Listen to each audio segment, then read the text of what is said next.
Hi folks, it's Peter back with another video, and this one's going to be a response to a thread. This was started up, I think, by Chris Propfe, and James Griffiths recently responded, and the whole point of the thread is show me 1974. So it's a matter of showing any albums that you want from the year 1974. This is a lot harder than I thought it was going to be, because I could have shown about 3 dozen. So I've cut it down to a dozen, and I thought, as a little bit of a twist, I'll show one for each month of the year. So one that was released in January, February, etc. Yes. Right, let's get started. So January 74, and we have Bob Dylan's Planet Waves, and this was his 14th studio album, released on January the 17th, 1974, on Island Records over here in the UK. I think it was on Asylum in the States. This is the album he did with the band backing him. It's one that's never really gets much attention, but I think it's a really good album. It's the one with On a Night Like This and Something There Is About You, and both versions of Forever Young. This is an excellent album. It was originally going to be titled Ceremonies of the Horseman, after a bit of the lyric of Love Minus Theatre on No Limit. So that's January 74. Planet Waves. Moving on a month, February, and we have one I've shown before in my Tangerine Dream video. This is the album Phaedra by Tangerine Dream, recorded in 73 but came out in 74, 20th of February. It's their 5th studio album, it was on Virgin, and this is probably where their popularity really started. It achieved 6-figure sales in UK, reaching number 15 in the charts.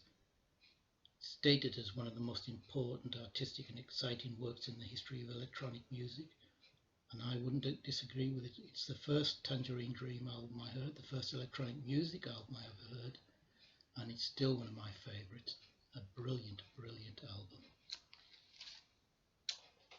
March 74, and we get King Crimson and their album Starless and Bible Black. This was their 6th studio album, released in, I said, in March 74, again on Ireland. When they came to record this, they'd been on the road for quite a bit and didn't have much material, so they used a lot of the improvisations and jams from live tapes and used those as part of the songs that were put on this album. In fact, there's only 2 songs, the first 2, I think The Great Deceiver and Lament, that are actually wholly studio.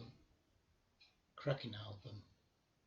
At this point it was David Cross, Robert Fripp, John Wetton and Bill Bruford. Jamie Muir had left just before this album was released. Superb. April 74, and possibly one of my favourite singer-songwriters and guitarists, one of the best guitarists of all time, Richard Thompson, with his then wife Linda, and I Want to See the Bright Lights Tonight. This is a stone cold classic album. Second album released by Richard, and the first with credited to him and Linda. Not very successful, but a lot of critics now say it's one of the greatest albums of all time, and who am I to argue? It's got great tracks like When I Get to the Border, Calvary Cross, Withered and Died, which is superb, The End of the Rainbow, Has He Got a Friend from Me? Brilliant album, brilliant. Right, and we get on to, sorry, I've got some notes here for dates and things.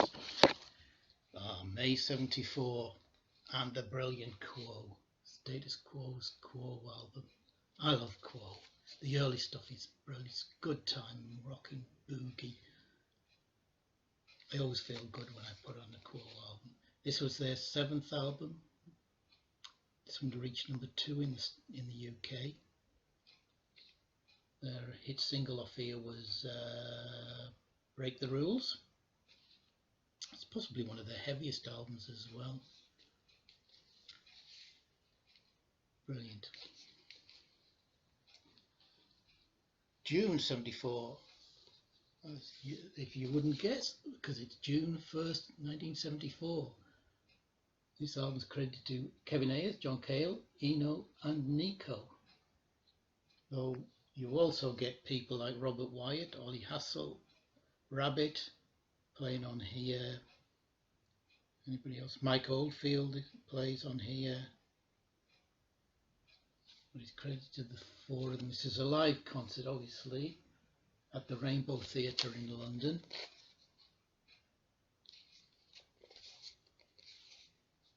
And the first side is 2 tracks by Eno, then followed by John Cale's version of Heartbreak Hotel and Nico's version of The Doors' The End.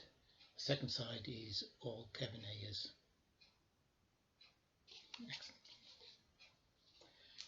On to July, and we have Mr. Clapton, Eric Clapton, with his album 461 Ocean Boulevard.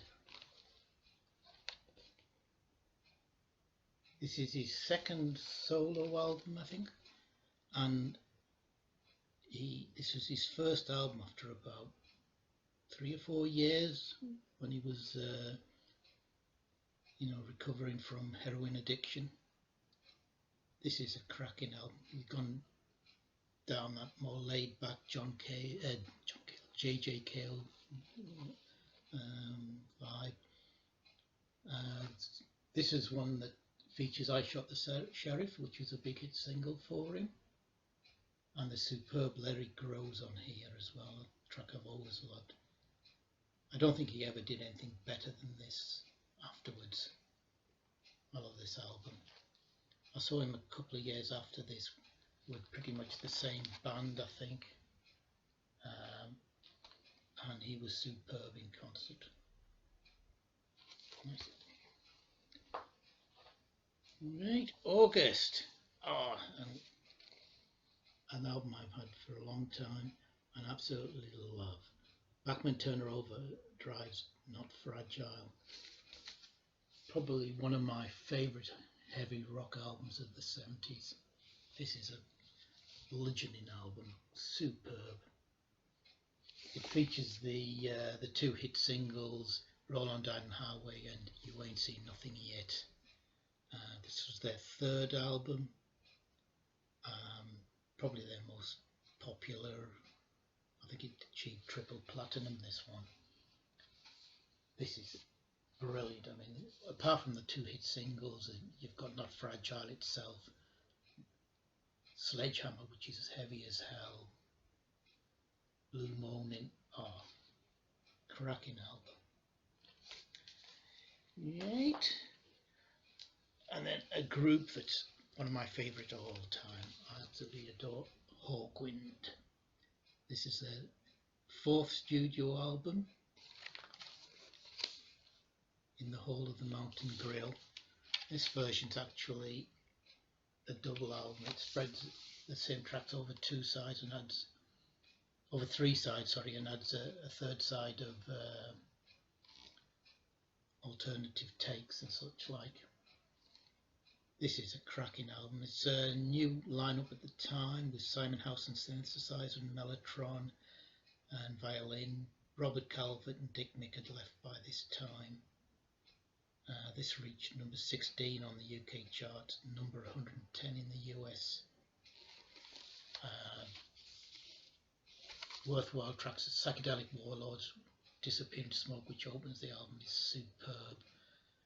You get Lost Johnny, the Lemmy song that he did with Motorhead as well, and Paradox, which is a superb song, and the brilliant You Better Believe It. One of their best albums, I think. Excellent. Right, we're getting towards the back end of the year, last quarter, and we have October 74 and Bob Marley and the Wailers with Natty Dread. This is actually the first album by Bob Marley and the Wailers, because before that, when Peter Tosh and Bunny Wailer were in the band, they were just known as the Wailers. This time this is the first album without them. Sorry for the glare on that one, she took it out of the cover.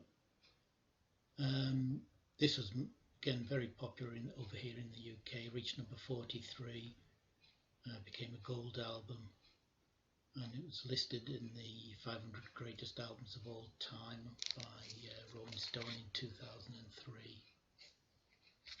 It features two of their most popular numbers, Lively Up Yourself and No Woman No Cry.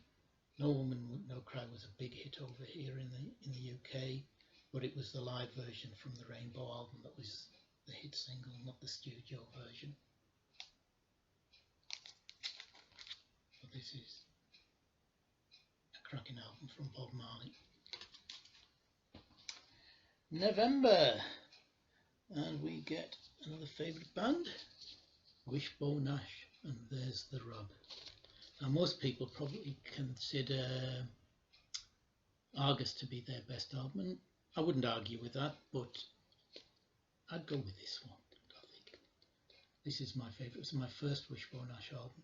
This was their fifth album, and the first to feature Laurie Weisfield on guitar as part of that dual guitar attack of theirs. Laurie Weisfield came from the band Home, another cracking band you should check out. This had the usual, like I said, dueling guitars, but also some folky elements, like the ballad Lady J, which is superb. Silver Shoes and Persephone are superb songs. Absolutely cracking. And we get to the end of the year, December, and we have Griffin with their album Red Queen to Griffin 3. This is their third album, released on Transatlantic over here. This is a concept album, as you can probably guess, based on the game of chess, and it's full-on prog rock now with the band. Before the first two albums, there are stronger, folkier elements. They've still got the medieval bassoons and crumb horns, which give them their unique flavour. But this is full-on prog, 24 tracks. Excellent album. So that's it. There were lots of albums I couldn't show. I didn't want to show anything that Chris or James had shown, so no Hamburg Concerto, Mirage, and the superb Relayer. But hope you found that of interest. Go and check out, I'll try and put the links down below, but check out the other two entries in this thread. Really interesting. Thank you. Bye.